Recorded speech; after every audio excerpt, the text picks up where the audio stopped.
Why, hello there YouTube and welcome to a Who review. I am Davros and I am a Whovian, and today I review Doctor Who, The King's Demons.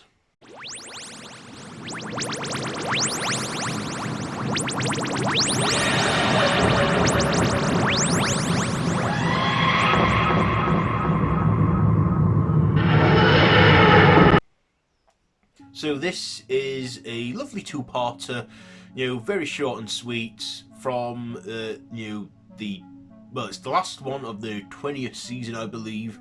And in this one, the Doctor, it's, March in the 14th century where, King John is staying at this castle, and during a jousting, the TARDIS appears, and the king believes the Doctor and his companions, Tolo and Tegan, to be friendly demons, but not all appears to be when the king turns out to not be the king, but Chameleon, and his champion reveals to be none other than the Master at work, who again is meddling with time and causing trouble again, as he always does.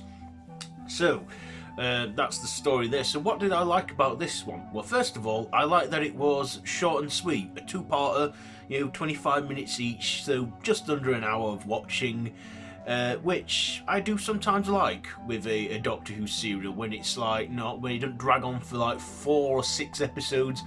I like it when it's sometimes two-parters. In this case, it is one of them. And that's why I like the length of time. I also like that we're in the Middle Ages again. I feel that the last time, no, we didn't. Other stories that have been in the Middle Ages where the Doctor's intervened have been in like the Time Warrior, and and like I say, this has good 80s cinematography and stuff. Of course, the effects as well. They don't have to be too reliant on the effects for it, I feel, in this one, with the setting and that, because they go to like a castle and stuff. And yeah, but they did have a few visual effects, like the shape-shifting visuals for Chameleon. Of course, it was the 80s, so they, back then it was probably really mind-blowing and stunning. But have they aged well? Well, let's just say they were good for their time, the effects. Especially the Master when he turned out to be in disguise. I gotta admit, on first viewing, I didn't think he'd be the Master. But then I thought, that does look like Anthony Ainley, and it was. And, him turning out to be the Master. That just shows sometimes that how good of a master of disguise he is. So Anthony Ainley, steals the show as the Master, as he always does. I also liked Chameleon, how basic he was. He looked like he was done puppeteering and that. I think he is, isn't he?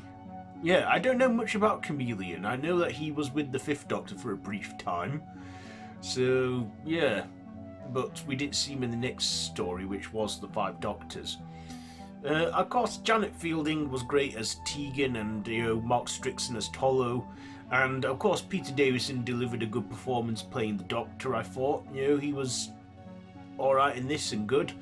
And, the story, like I say, was short and sweet, which, again, I did enjoy watching. And, yeah, it's a good, brief, short two-parter. And, I find it a bit of an easy watch. So, yeah. And they don't have to go too mad with the digital effects, but they, like I say, they do have some in there. They got to, because it's science fiction. But anyway, let's get to my ratings. The visuals, I'll give them a 7. The writing, I'll give that an 8. Performances, I'll give them an 8, and my personal, I'll give that an 8. So there, those are my ratings for this serial. So have you seen it? Let me know down in the comments below, and if you like this video, be sure to give it a big thumbs up and to share with your friends, and feel free to subscribe to the channel if you haven't already. All of my social media links are linked down below in the description, so you can check all that out. So yeah, I have been Davros the Whovian, and this has been a Who review. So until next time, run for your life.